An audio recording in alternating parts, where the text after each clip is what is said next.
ավելի ինտենսիվ մասնակցություն ունեցեք եւ Աստծո խոսքը անպայման պայեք ձեր մեջ, ավելի հետաքրքրվեք, ավելի ընթերցեք, որտեղ Տիրոջ համար կարևոր շաբաթ է, մեր համար եւս կարևոր։ Մենք պիտի ամեն անգամ այս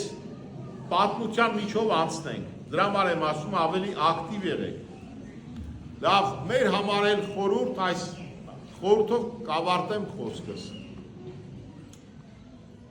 Եթե վերցնենք այդպես տաճար, որպես այդպիսին կամ Երուսաղեմը իր տաճարում, դա մենք ենք մեր սիրտում,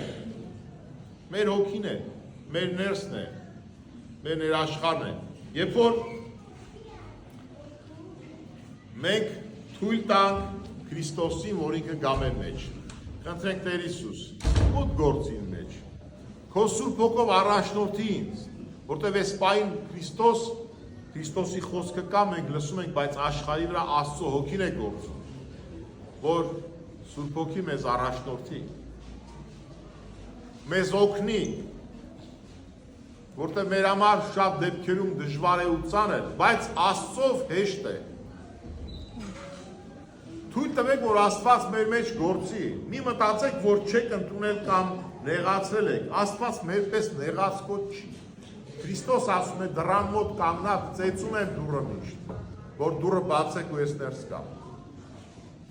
Մեր պես չի, մենք նեղանում ենք, ովքեր սխալներ են անում մեր երեխաները, հարազատները, մենք նեղանում ենք, իրենց համար դատավճիռ են կայացնում,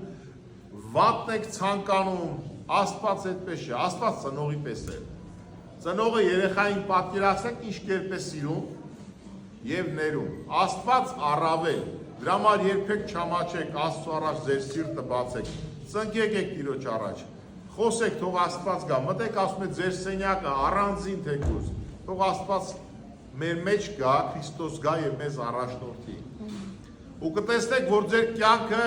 ինչ կերպ է փոխվում։ Կտեսնեք, թե ինչ կերպ է ձեր մեջ խաղաղություն ավելանում։ Տեսեք, ձեր միջից ինչ շնորհներ դուրս կգան։ Թույլ տվեք, թույլ տվեք, որ Քրիստոս փառքով, հրաշափառ կերպով մուտք գործի յուրաքանչյուրիս ներսը ու սիրտը։ Աստծո զորանակ, շնորհավոր թող լինի